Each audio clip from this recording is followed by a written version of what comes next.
রহমতুল্লাহ। প্রিয় দেশবাসী, আমি দু একটা কথা বলবো বলে আশা।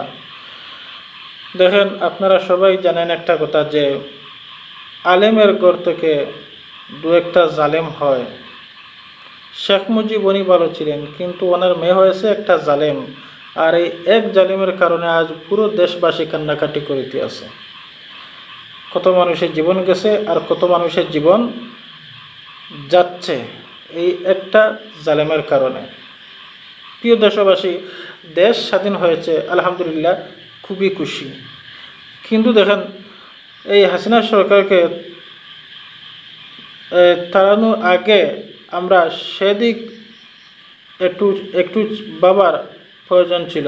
সব কিছু ভাবিয়া কাজ করা আমাদের জন্য খুবই প্রয়োজন ছিল। যে হাসিনা আর মোদি, আপনারা জানেন, স্বামী স্ত্রী, আর ওকে যে তাড়ালে ভারতে যে আমাদের উপর হামলা করব, কখনো ফানি দিয়ে, কখনো এই দিয়ে সেই দিয়ে, তা আমরা আগেই বাবা প্রয়োজন ছিল। এর কারণ হলো লাভের গুড় তো বন্ধ হয়ে গেছে, ঠিক না? লাভের গুড় বন্ধ হয়ে গেছে। ওনার বউ নেই, হাসিনা নেই, আর মোদি সাহেবের লাভের গুরুত্ব বন্ধ হয়ে গেছে। ওনার তো মাথা খারাপ হবেই। উনি যে আমাদেরকে পানি দিয়ে হামলা করবে তা আমাদের আগেই ভাবার প্রয়োজন ছিল। যাই হোক, এখন যেটা হয়ে গেছে, এখন প্রয়োজন যে এই দেশ, এই জাতিকে কিভাবে রক্ষা করা যায়। আসেন সবাই দল মত নির্বিশেষে এক হয়ে এই দেশ এবং এই জাতি, এই মানুষদেরকে, অসহায় মানুষদেরকে কিভাবে বাঁচানো যায়, আমরা সেই চেষ্টা করি।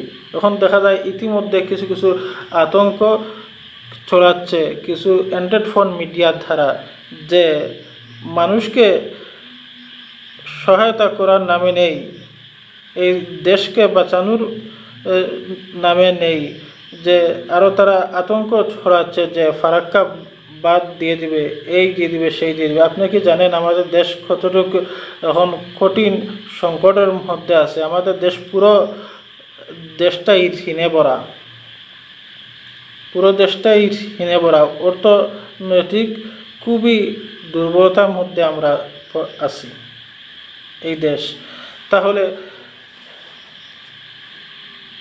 আরও কিছু আতঙ্ক ছড়াচ্ছে, এরা আওয়ামী লীগ দালাল ছাড়া আর কিছু না, যে ভারতে নাকি আমাদের দেশ দখল করে ফেলবে।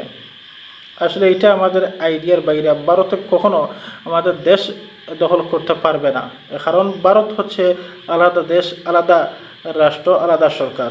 বাংলাদেশ হচ্ছে আলাদা রাষ্ট্র, আলাদা দেশ, আলাদা সরকার। তাহলে কিভাবে করবে? ভারতে যদি চাইতো তাহলে অনেক আগেই পারতো বাংলাদেশ দখল করতে। আর ভারতে যদি চায় যে বাংলাদেশ দখল করতে, তাহলে 10 ঘন্টাও সময় লাগবে না। আমাদের ছোট্ট একটা দেশ, আমাদের দেশে কি আছে?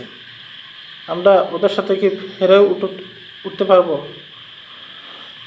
আর দেখেন,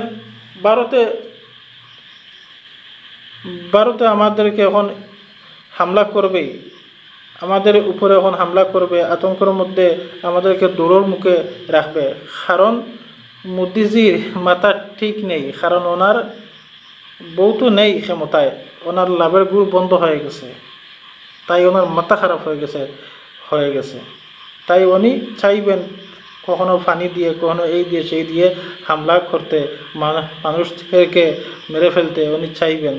এই কথা আল্লামা দেলোয়ার হোসেন সাঈদী সাহেব 30 বছর আগেই উনি বলে গিয়েছিলেন যে ভারত আমাদের শত্রু, ভারত আমাদের বন্ধু না, ওরা চায় আমাদেরকে পানি দিয়ে ডুবিয়ে মেরে ফেলতে চায়। আপনারা আগ থাকতে প্রস্তুত থাকেন। আল্লামা দেলোয়ার হোসেন সাঈদী সাহেব এই কথা বলে গেছেন।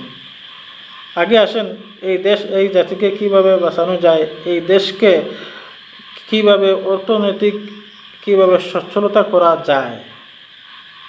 পুরো দেশটাই এখন ঋণে ভর্তি। তো যাই হোক,